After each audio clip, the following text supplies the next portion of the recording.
Guys, welcome back to our channel नईमी.20 पर। कैसे हैं आप सब? आशा करती हूँ आप सब बहुत अच्छे होंगे। मैं भी अच्छी हूँ। तो फाइनली जाने वाला दिन तय हो गया और हम जा रहे हैं आसाम।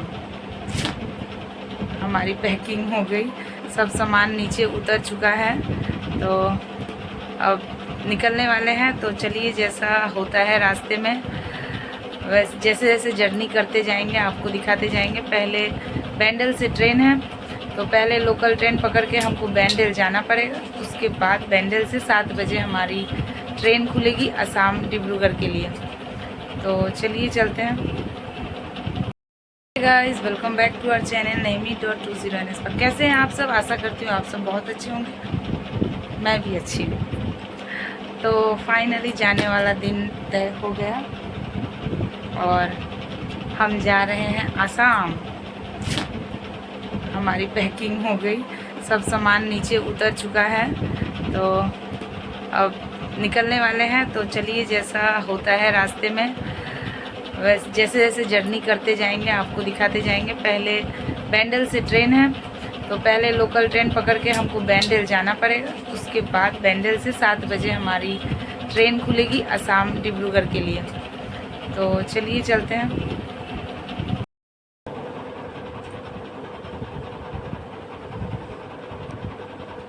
दुख हो रहा है बहुत ज़्यादा, क्योंकि अपने पति को छोड़ के जा रहे हैं हम तो चले परदेश परदेश। नमस्ते दोस्तों, आज का ब्लॉग कुछ खास है, क्योंकि इस बार मैं बैंडल से डिब्रूगढ़ का सफ़र अकेले करने जा रही हूँ। इसलिए ये सफ़र थोड़ा अलग है। शायद आप लोगों को थोड़ा अजीब लगेगा सुनकर, लेकिन मेरे कुछ जिम्मेदारियां हैं जो मुझे निभानी है, और इसी वजह से मुझे डिब्रूगढ़ जाना पड़ रहा है, पति को छोड़कर अकेले। अब क्या कर सकते हैं, जिम्मेदारियां हैं तो निभानी तो पड़ेगी ही।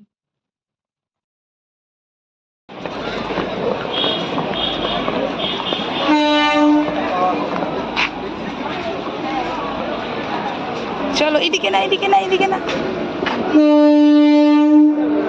सीधा गाड़ी चला। তোর গাড়ি চলে যাচ্ছে কেন এদিকে?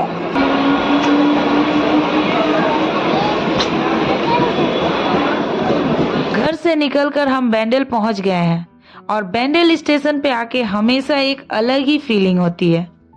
यहाँ की रौनकें, लोगों का आना जाना और एक अलग ही तरह का एक्साइटमेंट होता है।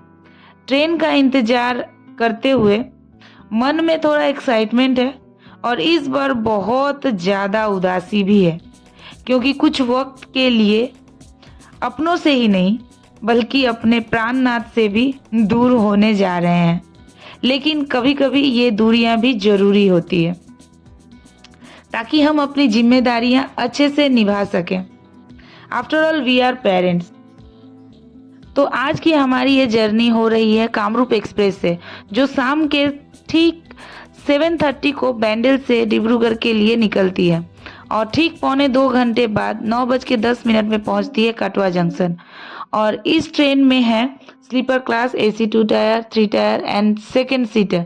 मेक श्योर आप ये वीडियो पूरा एंड तक देखो, जिससे कोई भी इम्पोर्टेंट इंफॉर्मेशन आपसे मिस ना हो। तो हम लोग अभी जा रहे हैं बैंडल से डिब्रूगढ़ वाया कामरूप एक्सप्रेस, और ट्रेन नंबर है 15961। Bandel to Dibrugarh Kamrup express is going to cross 41 station, और स्टेशन पर ये 2 से 5 मिनट रुकती है। मालदा टाउन, न्यू जलपाईगुड़ी, रंगापारा नॉर्थ पर ये ट्रेन सबसे ज्यादा समय, अधिकतम 10 मिनट रुकती है। बेसिकली बैंडल से डिब्रूगढ़ ये 1352 किलोमीटर की दूरी तय करती है, और बैंडल टू डिब्रूगढ़ इस ट्रेन को लगभग 27 आवर्स लगते हैं। But because is delay now days, तो आप भूल जाएं कि 27 आवर्स में डिब्रूगढ़ पहुंच सकते हैं। इससे ज़्यादा टाइम भी लग सकता है। ट्रेन में हम सब कुछ लेकर रेडी हैं। रात का डिनर, थोड़ा सा स्नैक्स, फ़ोन में मूवी और गाने। हमने अपना डिनर खोलकर उसे एंजॉय किया। ट्रेन में डिनर करने का एक अलग ही मज़ा है, क्योंकि इधर उधर हिलते हुए खाना खाना बच्चों को बहुत अच्छा लगता है। डिनर के बाद थोड़ा टाइम गुजारने के बाद फाइनली सोने का वक्त हो गया और बच्चों को सुला के मैं भी सोने की तैयारी कर रही थी। तो सोने से पहले आपको कुछ इम्पोर्टेंट बातें बता दें तो ये है हमारी sleeper class seats. Side lower and side upper seats हमारा है। ट्रेन का माहौल काफ़ी नॉर्मल है, ज़्यादा भीड़ नहीं है। इस ट्रेन में मैक्सिमम ही भीड़ नहीं होती है, नॉर्मल है, इसलिए अकेले सफ़र करना पॉसिबल हो जाता है, क्योंकि ज़्यादा भीड़ होने से फिर मुझे दिक्कत हो जाती है। यहाँ के बाथरूम की हालत काफ़ी साधारण है। आमतौर पर स्लीपर क्लास के बाथरूम में सफाई की स्थिति बहुत अच्छी नहीं होती, लेकिन ज़रूरत के हिसाब से काम चल जाता है। आपको इंडियन और वेस्टर्न स्टाइल दोनों तरह के बाथरूम मिलेंगे, लेकिन याद रखें सफ़र के दौरान टिश्यू पेपर, सैनिटाइज़र और वेट वाइप्स साथ रखें, क्योंकि सफाई का स्तर हर समय अच्छा नहीं होता। सुबह हो गई है और हम ट्रेन के सफ़र का पूरा आनंद ले रहे हैं। बाहर का मौसम भी बहुत सुहाना है। सूरज की किरणें खिड़की के अंदर आ रही है। देख सकते हैं बच्चे इस सफ़र का खूब मज़ा ले रहे हैं। सबके चेहरे पर मुस्कान है। ट्रेन की लंबी यात्रा में भी बच्चों का उत्साह कम नहीं हुआ। दोस्तों, क्या आपने भी कभी बच्चों के साथ इतनी लंबी ट्रेन यात्रा की है, वो भी अकेले? अगर की है तो अपने अनुभव हमारे साथ कमेंट्स में ज़रूर शेयर करें। सुबह का नाश्ते का टाइम हो गया और हम घर से लाए हुए नाश्ता, मिठाई, लड्डू जो भी लाए थे वो हम लोग खा रहे हैं और बाहर के नज़ारे देख रहे हैं।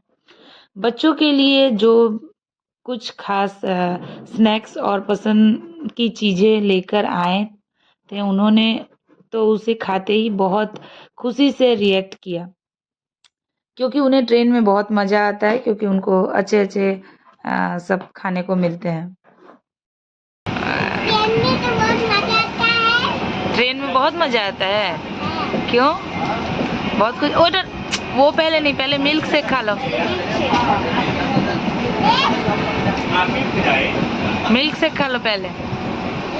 दिखाओ क्या खा रही है रूही, दिखाओ दिखाओ एक बार।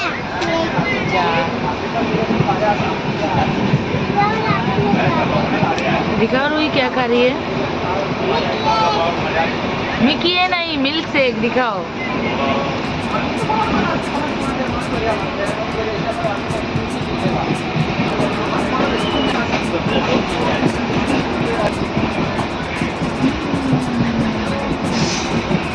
तो माही ने तुमको आज बहुत कुछ दिया ना।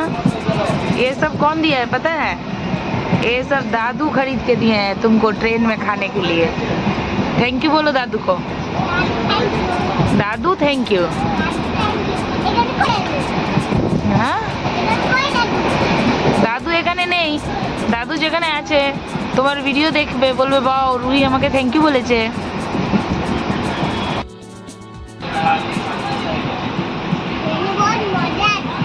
बहुत मजा আসছে।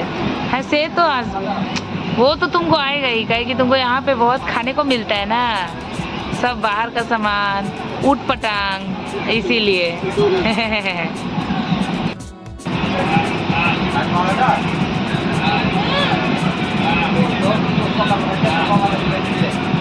वाह, इतनी ज़्यादा भाईचारा, बहनचारा।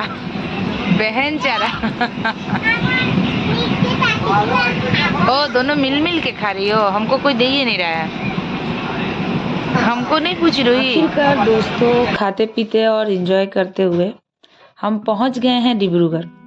यह एक लंबा और यादगार सफ़र था और हम अपने डेस्टिनेशन पर पहुंच चुके हैं। तो आ गया डिब्रूगढ़ और हम यहाँ उतरने वाले हैं डिब्रूगढ़ स्टेशन पर। सफ़र के बाद जब डेस्टिनेशन आता है तो मज़ा और ज़्यादा होता है, क्योंकि हम अपने जगह, अपने जो डेस्टिनेशन है वहाँ पहुँचने वाले हैं। इसकी खुशी अलग होती है। देख सकते हैं कि स्टेशन कितना लंबा है और अभी भी चहल पहल है। अभी रात के 10:30 बज रहे हैं और हम लोग डिब्रूगढ़ पहुंच चुके हैं और अब हम लोग ट्रेन से उतर रहे हैं और यहीं पे सारे पैसेंजर भी ट्रेन से उतर जाते हैं और पूरा ट्रेन खाली हो जाता है क्योंकि ये लास्ट स्टॉपेज होता है।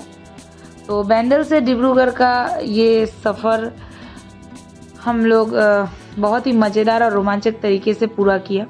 सफ़र के दौरान नए अनुभव हुए और बच्चों को भी बहुत इंजॉय हुआ। यह है डिब्रूगढ़ का रेलवे स्टेशन, जो असम का एक प्रमुख स्टेशन है। स्टेशन का माहौल काफ़ी जीवंत है और यहाँ की ऊर्जा महसूस की जा सकती है। बच्चे भी डिब्रूगढ़ पहुँच के बहुत उत्साहित हैं। इतनी लंबी यात्रा के बाद यहाँ की चहल पहल देखकर इनका उत्साह देखते ही बनता है। देखिए, जैसे ही हम डिब्रूगढ़ स्टेशन पहुँचे, हमारे हस्बैंड के दोस्त हमें लेने के लिए यहाँ आए हुए हैं।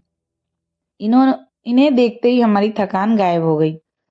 जैसे ही हम मिले, इन्होंने बिना समय गंवाए तुरंत हमारे हाथ से हमारा सामान ले लिया। इतने अच्छे दोस्त के होने का यह फायदा है। कोई आपको हर मुश्किल से बचाने के लिए हमेशा तैयार रहता है। डिब्रूगढ़ स्टेशन से बाहर निकल के सफ़र के बाद यहाँ की ताज़ी हवा और यहाँ का माहौल एकदम अलग एहसास दे रहा था। आप इधर देख सकते हैं कितनी मददगार और प्यारी भावना है इनकी। हमें भारी बैग उठाने की कोई ज़रूरत नहीं पड़ी। इन्होंने हमें आते ही राहत का एहसास कराया। सच में अच्छे दोस्त का होना किसी आशीर्वाद से कम नहीं होता।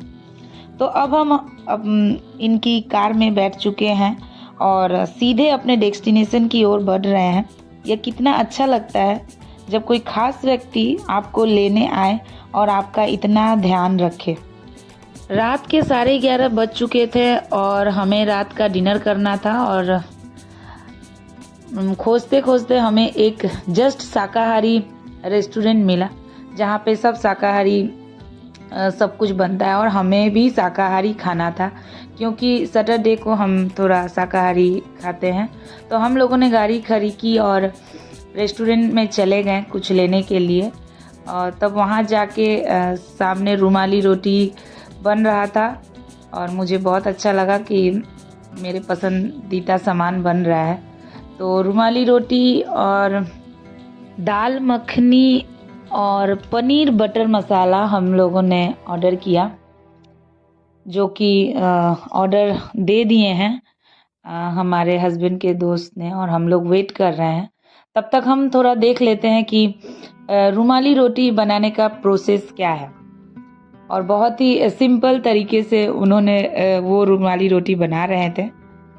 वैसे तो मैं भी घर पे जब मुझे मन होता है तो मैं घर पे खुद ही रुमाली रोटी बनाकर खाती हूँ, पर यहाँ देख के ज़्यादा मज़ा आ रहा है क्योंकि इन लोगों के पास इक्विपमेंट सब कुछ होते हैं और बहुत अच्छे तरीके से ये लोग बनाते हैं। इन लोगों का एक कारीगर का टेक्निक जो होता है, हम लोग मतलब उन लोगों की हाथ की सफाई बहुत अच्छी होती है और हम लोग घर पे इतना अच्छे से नहीं बना पाते हैं।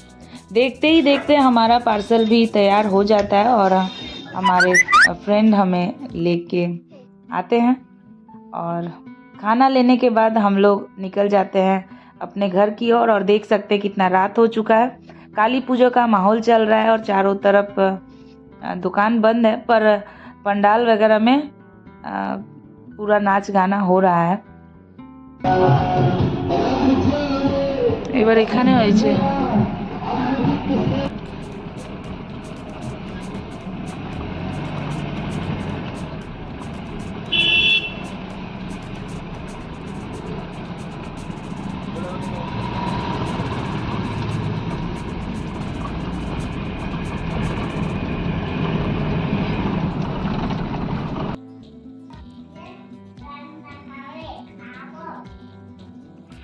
घर का परिस्थिति मेरा पूरा खराब हुआ पड़ा है।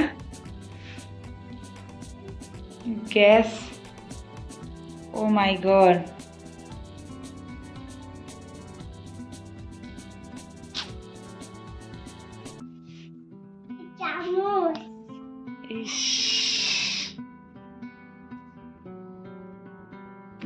अब होगी इसकी साफ सफाई, जो कि माही झाड़ू ले के पूरा खड़ी है। और झाड़ू, पहले झाड़ू लगाओ, पोछा डालो, उसके बाद हमारा डिनर करो। तो चलिए पहले घर की सफाई हो जाती है, उसके बाद चादर वदर बिछा के हम लोग अपना डिनर करने बैठेंगे।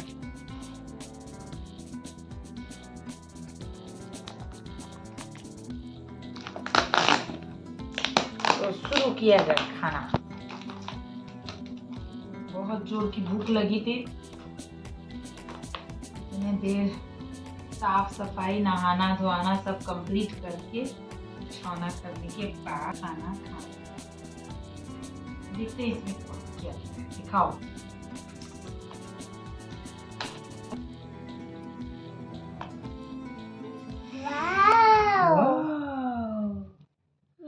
ठीक है, रखो, बंद करो। खाओ ना।